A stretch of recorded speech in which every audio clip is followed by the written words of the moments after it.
Sur cette dernière pièce, on peut montrer plusieurs choses. De façon un peu anecdotique, une fonction qu'on n'utilise pas très souvent, une combinaison, qui va permettre de faire un volume qui est directement l'association de deux esquisses. Voilà. Donc en vrai, le logiciel fait l'addition des deux volumes. Pour la suite, rien de bien extraordinaire. Donc on va rajouter un chanfrein, un congé, une poche, une dessus, une deuxième poche, une dessus, et une troisième poche, une dessus. Un trou. Ceci étant fait, la difficulté maintenant, c'est de mettre en place les congés. Comme nous l'avons déjà expliqué, la mise en place de congés peut poser quelques soucis. Donc il faut essayer de faire attention dans l'ordre dans lequel on les utilise.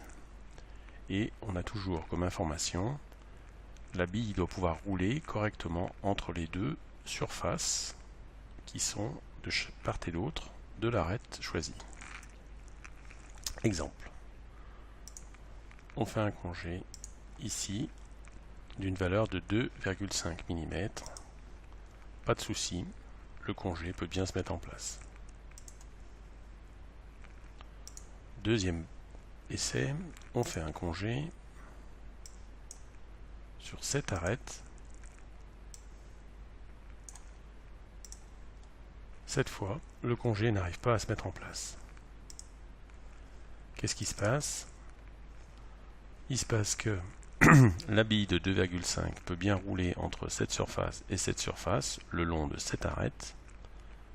Par contre, à partir de cette arête et de celle-ci,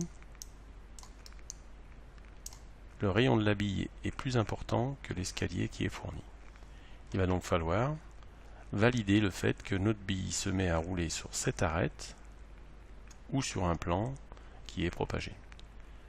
L'arête à ne pas le modifier sera cette arête et cette arête. Le logiciel peut bien faire le congé, pardon.